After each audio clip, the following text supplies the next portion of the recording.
અરવિંદભાઈ કાંતિલાલ બાપુએ બે શબ્દોમાં એમના આખા જીવનનો આપણને પરિચય આવો પવિત્ર આત્મા.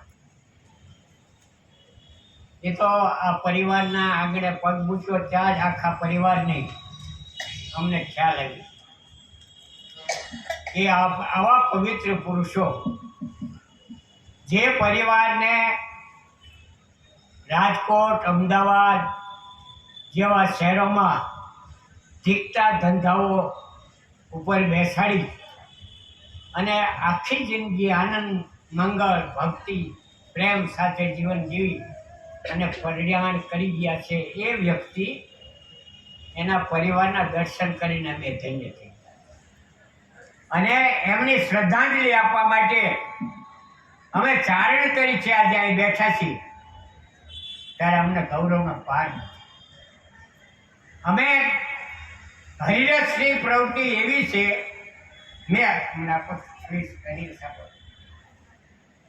મેં અગાઉ કીધું આ હરિરસ ગ્રંથ 28 વર્ષથી ગામો ગામ, ઘરે ઘરે, ઝૂંપડે ઝૂંપડે ફરીને અમે કરીશું. આમાં મહત્વ છે, પુસ્તકો ઘણાય છે, ધાર્મિક પુસ્તકો મહાન છે, રામાયણ છે, ભાગવત છે, ગીતા છે, જેટલા એક ગ્રંથનું એક પાનું તમે પકડી લો ને તો આ ભાવ પાર ઉઠી જવાય. પણ આ હરિરસ ગ્રંથ જે છે આમાં કૃષ્ણની ઉપાસના છે, રામની ઉપાસના છે, વિષ્ણુની છે, નારાયણની છે, હરિની છે, એ બધું તો છે. ચારણી સાહિત્યની ભાષાના છંદો, ગીતો, કવિતો, દુઆઓ બધું જે ઉત્તમોત્તમ કહી શકાય. 500 વર્ષના ચારણના ઇતિહાસમાં કોઈ ચારણ આવો પ્રગટ ન હોય એવો ગ્રંથ જેને લખ્યો છે એવા વાત થાય છે. પણ આ ગ્રંથનું અતિશય બધાથી મોટું મહત્વ એ છે કે આ ગ્રંથ છે એ ધાર્મિક પુસ્તક કે ઉપાસનાનો ગ્રંથ તો છે, એ તો પહેલો છે. પણ આ ગ્રંથમાં મેં અગાઉ કીધું એમાં આ ગ્રંથની અંદર ફિલોસોફી જીવ અને શિવની છે. જીવ અને શિવની આમાં તત્વજ્ઞાન, આમાં શિવનું છે. દરેક પુસ્તકની અંદર એનું તત્વ, ગીતામાં ગીતાનું તત્વજ્ઞાન હોય, રામાયણમાં રામાયણનું હોય, મહાભારતમાં મહાભારતનું હોય, નાયક કૃષ્ણનું તત્વજ્ઞાન હોય.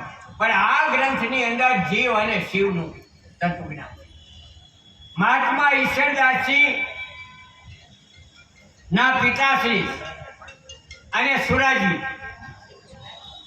એમના પિતાશ્રી સુરાજી અને કાકા આશાજી ભાગીરેજની અંદર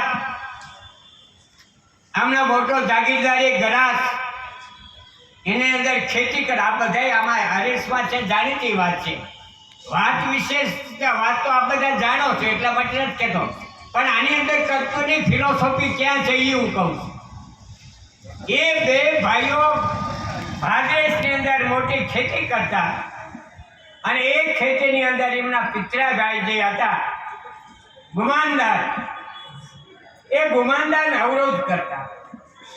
આ બ્રહ્માંડની અંદર, આ ધરતીની અંદર પરમ તત્વ પરમાત્માથી લઈ યુગોથી જ્યાં જ્યાં માનવ જીવન છે, જ્યાં જ્યાં માણસો છે, ત્યાં સુખ અને દુઃખ બેની લહેરું વહેતી હોય છે.